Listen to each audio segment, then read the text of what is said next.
Welcome back, everyone, to another episode of A.IdlePodcast, the podcast where I do weekly book reviews. This week, I read The Rose That Grew from the Concrete, a collection of poems written by Tupac Shakur and released in the year 2000.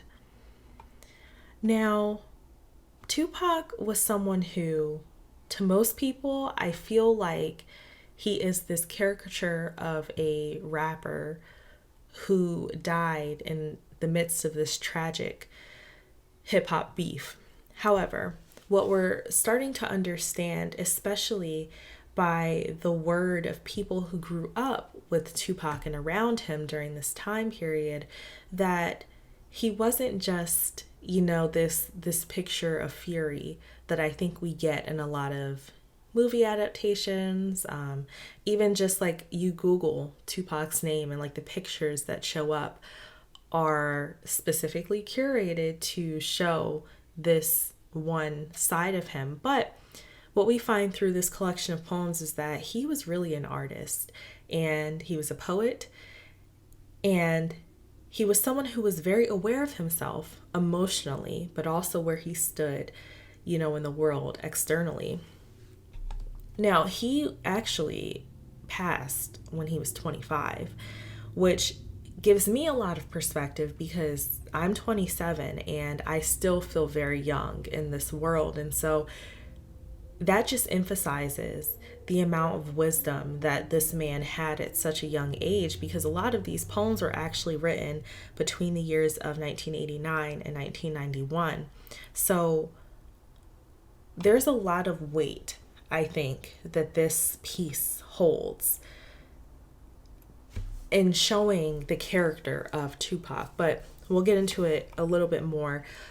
But referencing the title, The Rose That Grew from the Concrete, that is actually the title of one of his poems, and it's the first poem in the book.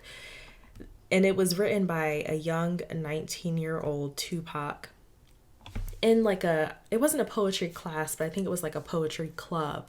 And so even just hearing that background, that he was even involved in something like that, I never would have placed him in a circle like that. So he wrote a lot, and more than anything, I think this title really gives us an example of how well he understood his situation, because obviously roses don't naturally grow from concrete, and if they do, that is a very highly unusual, but also a triumph, because it was like you're succeeding against all odds. And so this was really just symbolizing that he made it and he succeeded out of something so harsh, such as poverty, and then also the different things happening around the country during that time, specifically surrounding and targeting Black men. So this is someone who has succeeded despite the circumstance, and that's essentially what I get from the title, The Rose That Grew from the Concrete. And if you read the poem titled The Rose That Grew from the Concrete, you'll get that as well. But also there's various other poems that reiterate how blessed he felt he was to come from such a really harsh place, and to be able to reflect on that and just, really cherish what he was able to accomplish. There are various topics of his poems. There are various things that his poems were inspired by or dedicated to. And oftentimes, if a poem is about a person or for a person, he'll actually put it in the title. So we can definitely tell his emotional path through all of these poems. Now, they're not dated, so I don't know in what order these were written, but they are kind of segmented by sections. So the first section is titled The Rose That Grew from the Concrete. And this section, I kind of labeled it as like his young exploration phase. This is really where he's expressing a lot of his emotions. The second section is titled Nothing Can Come Between Us. And I think this is really just all of the poems regarding intimacy, love, and just close connections and people that he held very dear to his heart. The third is Just a Breath of Freedom, which is regarding world affairs. This really shows off the revolutionary side of Tupac and also the plight of Black people and Black men specifically. And the last section is titled Liberty Needs Glasses. This section was really sad because it really did feel like a very melancholy goodbye. And there are several parallels between this piece or this collection of poems with Tupac and the book I read about a few weeks ago, The Sword and the Shield, and that was on Malcolm X and Martin Luther King Jr. And how aware these men were that they were kind of coming towards the end of their life. And it's really sad. There's actually a poem titled, I don't want to get this wrong, so let me take the book down, In the Event of My Demise. And that is the last poem in the collection. And it's really like, it really does bring tears to your eyes to know that all three of them were very aware that they wouldn't be here for much longer. And I mean, I can't imagine how that feels, but I think that they knew that they had accomplished something great or set great standards for the people that were to come behind them, that they kind of just, it is what it is. But that just really struck me because also as well, when we talk about the different sides of Tupac, I think that, and this is also alluded to in the introductory pieces, that him and Malcolm X kind of shared that same issue where the media, whoever it is, wants to paint these specific people as one thing. And it's usually one extreme, nefarious thing. They try to paint Malcolm X as like this really terrible person that worked against the civil rights movement, whatever. They try to paint Tupac as someone who was hot-headed and just all into this like gangster rap stuff. But there were very complex sides to these two men, as there are with all of us. None of us are just one thing. There's various inputs that go into, especially once you get into adulthood, that go into making you who you are. And I'm jumping ahead because it was mentioned in the introduction as well as the preface. So there are a couple of different, I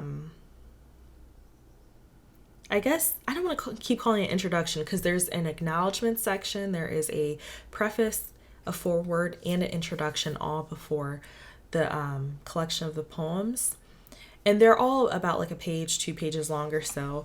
The acknowledgement section was written by Afeni Shakur, who is Tupac Shakur's mother, as well as Layla Steinberg, who was his first manager. And this is like a general, like acknowledgement section, a thank you, an acknowledgement of Tupac and his work. The preface was written solely by Afeni Shakur. And it also establishes that the poems were written between 1989 and 1991. And she says that the battle between the discipline of intellect and the ravings of the soul is a fascinating one in regards to Tupac. So again, that just shows the different sides. This is someone who was very intelligent, very smart, and I picked up on that, but I picked up on that from different interviews that I had looked up over the years, and how, I keep saying aware, but I cannot emphasize this enough, how aware he was of what was going on in the world and how that impacted him and the people around him. Because again, looking at this from 2023's perspective, a lot of our figures are kind of just solely entertainment. And I mean, whether that's good or bad, that's not the conversation right now. But Tupac was someone he wasn't just there for the entertainment. He was there for, the hard stuff too. He was speaking on race relations and how Black men were being treated. And he was uplifting Black women. That was who Tupac was. There is a foreword by Nikki Giovanni. One quote that I pulled from here, which was what I was just referencing a few seconds ago: people want us to overlook the sensitivity and love Tupac shows, because after all, if he loves, if he cries, if he cares, if he, in other words, is not a monster, then what have we done? And these poems really did humanize him for me. And I don't like using that term, but I really did. Like, I felt empathy for the person he was, and I felt sadness that I would never get to meet this person, because he really does kind of spill his heart out onto the pages, and it feels like I'm reading his intimate journal. But it does something to combat the image that I feel like has been beaten into a lot of our heads of him, which has negative connotations. Whether they're outright saying that this wasn't a good person or whatever may have you, there's always like a negative vibe when he's portrayed and stuff. So, and lastly, the introduction was written by Layla Steinberg, and she says that Tupac was pensive, introspective, loving, and aware. And she also describes her background working with Tupac and how they met, and also how she continued his legacy with Afeni Shakur after his death. Now, I did want to touch on one more time on the poems and kind of like the nature of them, just to give everyone some examples. So he has poems dedicated to his mother, to close friends, to some of his lovers, to Jada, to himself, really. There's poems inspired by God, America, Black women. There's poems to his unborn child or children. I wasn't very clear on if there was more than one. There's a theme kind of with Cupid when he's talking on love, and how he is kind of speaking about how Cupid kind of intercepted a lot of his relationships and like infiltrated his life. But also the Black Panthers, and he talks about Huey P. Newton and also Nelson Mandela. So again, even this general list, which is not all encompassing, these are just a few of the ones I picked up, you can see the variety, the diversity in his thoughts and his poems. The tone of these pieces collectively is really, I think, discovery. There's a raw honesty there as well. Very artistic and introspective above all else. And I think the purpose of this, again, it felt like it was very personal. I feel like he was just trying to express his thoughts to himself. And maybe he was giving these poems to his close friends, to his lovers, open letters to the world and America, and really just to understand how he was growing, the man he was growing to be. Which I feel like, of course I don't know, but I feel like that would be incredibly helpful to look back on the thoughts and emotions that you may have had in your early 20s, even as you get into your later 20s, even as you get like a year or two down the line, to understand the journey that you're on and where you were and how much you've improved since. So this is a very short review. I was going to recite a couple of the poems because there are like 4 or 5 that I think really struck to me, but I think what I'll do is just post them on the Instagram, because I think it's better for everyone to read this themselves and not hear me speak it, because I don't want to mess up the vibe or the tone or anything. But this piece really surprised me because I just was not aware of how emotionally intelligent Tupac was. Just him being aware of like the love he had for people, the love that he couldn't give to certain people because maybe it wouldn't have benefited that person, the awareness that he had for a lot of the racial issues going on around him. This is not a regular person. And I think I'll do my takeaway before my review, but my takeaway here is that I don't think we really understand how great he was, and that we lost someone who, he was 25 when he passed. The amount of things that this man was probably could have easily accomplished that the people today, our figures today, could not even touch. Like, that makes me very sad, because this is someone who I think could have taught, the generations to come.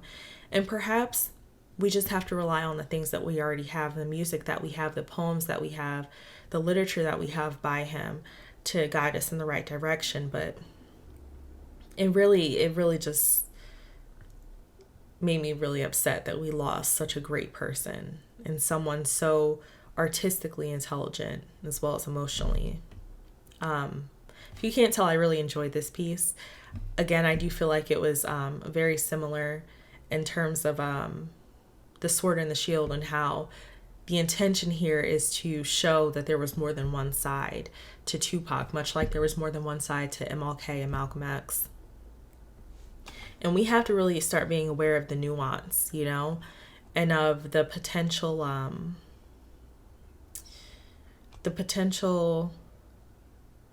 I don't know what I was about to say, but we have to be aware of the nuance when we're discussing these figures, so that we can kind of connect and relate to their legacy a little bit more.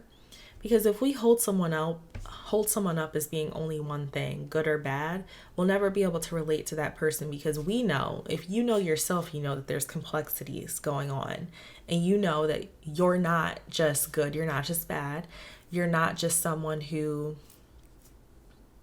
is cold, you know, or you're not just someone who is only a rapper or whatever, you know. We're all humans, and there has to be an awareness of the intricacies of each of us. I think, of course, this is a reread. This is a constant reference because it's poems. And also, the one thing I really loved about this is that they must have photocopied his actual writing of the poem. And so they had that on one page and they had it typed out on another page, so that you can see like the writing. And on some of the poems, he would like draw pictures or whatever may have you. So the book is about 150 pages, but keeping in mind that there is an acknowledgments, what else? An introduction, a preface, and a foreword. And then there's also 2 pages essentially per poem. It's a very short read. The poems are all 1 page or less. So I do think that it would be helpful if you're someone who likes to reference poetry when you're going through like a mood. You can mark off like, okay, these are the ones that are about love. These are the ones that are about sadness or whatever. And, you know, you can just go back and reference those poems as you go. But this is definitely staying on my bookshelf. I love Tupac, and I feel like I'm starting to really understand more of myself by looking at who he was as a person, which we can all do. It's called relating to people, you know, and just listening to how people revere him, you know, his friends and stuff that he grew up with. It's just amazing. So yeah, I'm always going to ride for Tupac. Clearly I have the shirt on. But yeah, that's all I have for this. Very short.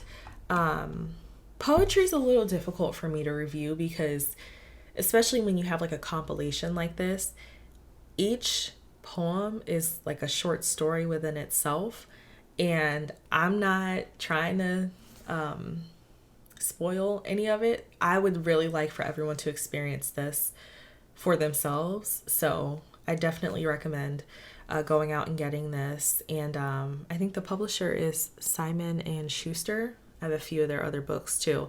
And I'll post like maybe a couple poems or so on my Instagram for this. And then, yeah, that's it. Definitely go get this book. I bought another book on Tupac, and I believe it is co-authored by Jasmine Guy and Afeni Shakur. I just purchased it. So that's on the list to review in the future. It probably won't be the immediate future though, because I still have The Piano Lesson, The Wire, All the Pieces Matter, Agatha Christie. I have Murder in Mesopotamia, and then I also have Halloween Party. But seeing as I just released like a couple of Agatha Christie reviews, I probably won't release those. I probably won't do it next week. It'll probably be something else. But I'm on a kick right now with Agatha Christie. I'm reading a lot of her stuff, so yeah, as always, if you have any suggestions, let me know. And thank you all for tuning in to another episode. I will see you all next week. Thank you.